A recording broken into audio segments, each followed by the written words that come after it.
Hi there, welcome to a quick component overview of City of Chaos with a little bit of a review tacked on at the end.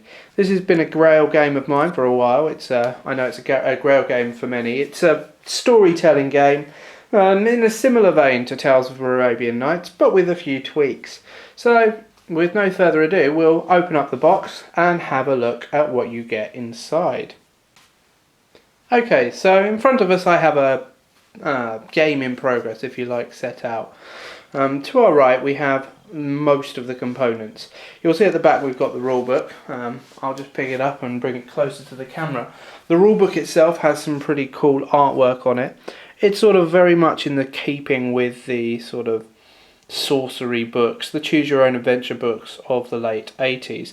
This game was made in the 90s, but they've obviously been inspired by the artwork from that.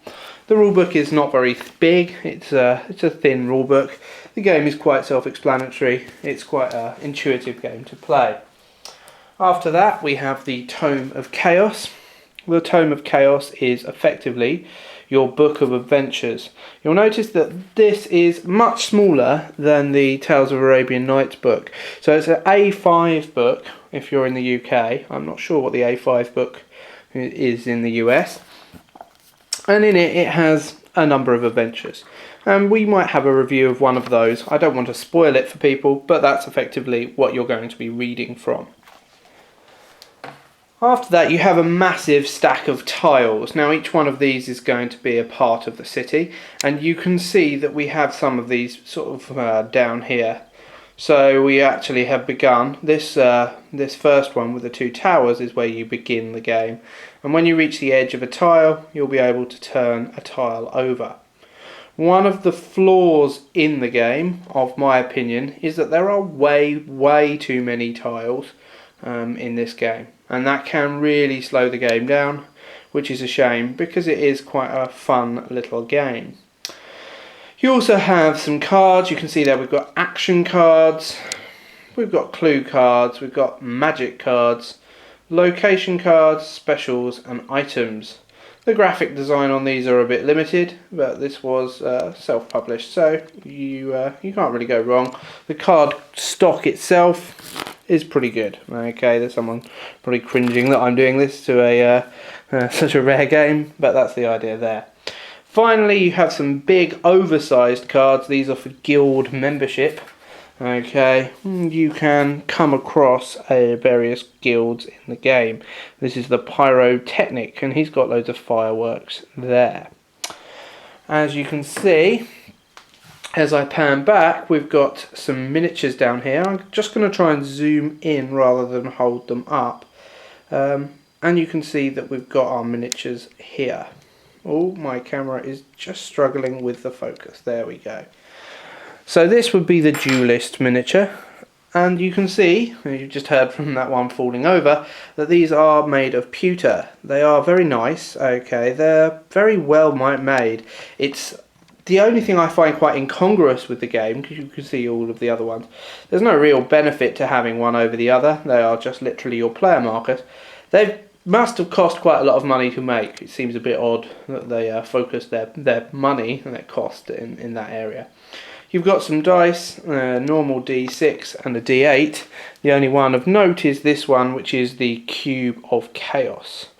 Okay, and if anyone's played Tales of Arabian Nights with the Destiny die, this is effectively the same. You've got the Jewish starry thing, Star of David. Now I want to say an Islamic moon and a squiggle of unknown origin, which I probably should know. I'm sure someone will be able to highlight that to me in a bit. The cards all do various different things. So action cards are going to be people that you will meet out on the street. So if we go here, we'll find that we've found a Hessian sack down a dirty back alley, hid amongst a pile of old rubbish. You discover a Hessian sack. Keep this item until it proves useful. Interesting. Clue cards, the ones which you can see to the left, are basically going to tell you what's going on in the city. This is a game where you've got to try and find out 4 stories, one of 4 stories, so you'll start collecting clues. And magic cards will be spells, and you might be able to pick these up. So this is a potion, and you would actually be able to buy this from somewhere, no doubt. We also have items, specials. Locations are quite exciting. These actually physically go on the board, okay, and you can see that they will, I'll show you in just a second how they go on the board, but you've got various different places to visit, so that's quite cool. The game's got a strange theme. You'll see here that we've got express city deliveries. This is one of the things I do find out a bit difficult about the game, is you've got magic, you've got magis and stuff like that, a guild of mesmers, but you also have factories, and you also have FedEx and things like that. So I suppose that the theme is closest to steampunk, but it does seem to have overtones of fantasy as well. Over the other part of the table, we have 3 other decks of cards. This is the combat mechanism in the game. It's a very odd addition to the game. It's probably my least favourite bit about the game. You'll see we've got 2 decks with lions on them. They are player decks. You can play with up to sort of 5 or 6 people, so effectively you'll have to hand those ones round. The ones with the wibbly sort of logo on it is effectively the monster. So you will take a deck of cards and you get to choose one of these cards. So attack 7, defense 1. I have a wibbly deck. I thought that was a bit powerful for us. Let me just pull out. So this blue card, defense 6, attack 0. So I could lay that card down and that would be my move. Okay, so if we just zoom out, we can see that down there, oh, there we go. Unfortunately, it's very hard for it to sort of focus. The shield is quite light. That does say defense 6, attack 0. We then play a wibbly card. This is the monster attacking us, and they have attacked 1 and defended 5. Again, you can't really see that. So we've easily blocked that. We haven't really attacked anything either, so it's another round to wait. The attack game is very clunky. Sometimes it's nearly impossible to win. Other times it's nearly impossible to lose. It's definitely perhaps the least thought out element of the game. But anyway, on to the interesting stuff. This is how the game will be set up. You will start, I'll choose the Mesmerist. So there I am at the X, and actually when we first begin, you will not have explored any of these areas. So there he is, and you can see that the quality of the miniatures are very good. Like I said, it's odd that they spent so much time on the miniatures and so little time on the card backs and things like that. If you end your turn on a white tile, then you will have an action card, like the Hessian sack we saw earlier. Alternatively, you might end it in a room, in which case you will build a location by drawing a location and placing it into a little clippy thing. The cool thing about this is, as you go through the game, you will end up with an actual 3-dimensional city. It's only got really 1 layer, but it will have a number of cards representing all these buildings. It does start to feel like a city, which is quite unique within the games that I have played. So this is the blacksmiths. I'll just zoom in here. So the clanging and hissing of a large steam hammer distracts your attention. Looking towards the noise, you see the open front of a blacksmith's. Dwarfish figures in leather aprons crowd around the furnace and hammers. As you approach, one of the dwarves looks up, frowns, and leaves his work. How can I help you, fine person? Do we browse the items for sale or interact? So effectively, this is the whole game. You will go into rooms, you will have meetings with people, and then you will choose what you do with them. So moving these away, we'll get the Tome of Chaos out. So you could see that it said that we could either turn to page 22 or interact. So let's choose to interact. This is closest to the ideas you saw in Tales of Arabian Nights. This is the interaction table. We can go down to the blacksmith. Now you can see at the top we have help. If we go across, we have threaten, and on the page before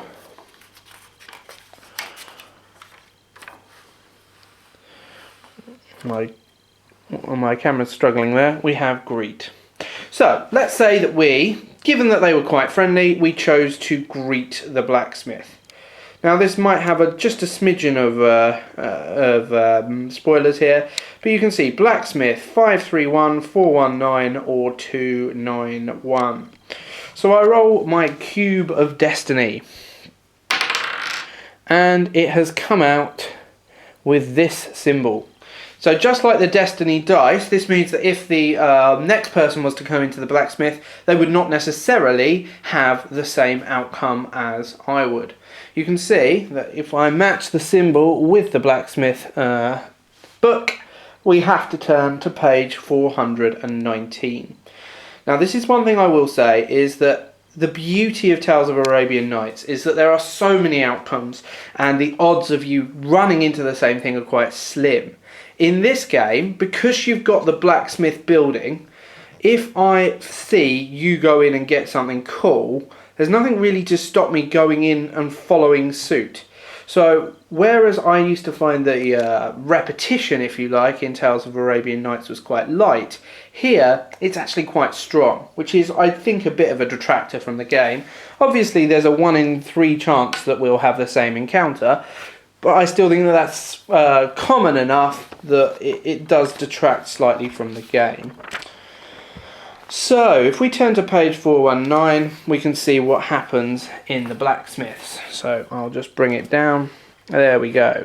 Greet and help. So you can actually see that this outcome would have been the same. We chose to greet the blacksmith. This would have been the same as if we'd chosen to help him as well. So having a look, I'll just try and freestyle this with my camcorder. Ooh, it's going to go wobbly. Right, so let's just have a quick shifty at... Oh, this was a bad idea, wasn't it? Okay, there we go. My business is in a terrible state, as I am constantly being threatened by the Dark Lord. Every day I live in fear, and all because I imported some stupid pewter rose for a stranger. Take clue card number 2. So this is quite interesting. We've got to go over to the clue cards. Now this is going to be a spoiler, guys. I warn you in advance. So we'll go to the clue cards, and now we need to pick through and find clue number 2. So as we go through, you can see that there are 20 clues. This is because if you look at this one, this is a Dark Overlord clue. That's one of the reasons that there might be something going on in the city. Here we have a Plight of the Innocent clue. That's a different story. So you can have multiple stories going through, which gives it limited replayability, but not massively. There we go. Of course, it's the last card I have. The rose lies on a discarded pile of rubbish, ready for incineration at the factory. If you search there, go to 620. So I would have kept that from my neighbour, but within the location deck, I would have been able to eventually find the factory, and then I would have gone through. So this is a very high level overview of the components, and I'll just sort of pan over them all. You can see here we've actually got some bigger cards which I didn't really show you. These are end game cards. They are end game locations. This is the Necropolis, the Marble Minaret, the Ruined Tower and so forth. They actually come, and I believe I've cleverly hidden one behind this rulebook. Ta-da! So this is the Necropolis tile where you would put the Necropolis card, and that would be you making a play for the end game. Invariably you'll die at that point if I have anything, if my experience is anything to go by. So the game basically follows that pattern. What do I think about it as a game? I don't really think that this is a game, if I'm going to be brutally honest. This is more of a book. It's an interactive 3-dimensional book. It's a good 3-dimensional book, although it does have slight confusion over what is what in terms of what theme it's going for, but it is a very good story. However, I find it quite hard to play with multiple players.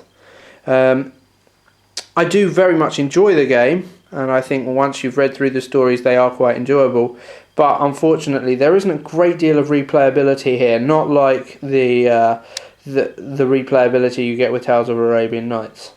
So this is me signing off. An obscure game, but a very interesting and very enjoyable one. And it's still well populated by the designer as well. And I think that just goes to show the love and the effort that was put into this game. And it does sort of reek through in terms of its components, in terms of the way the stories all layer together.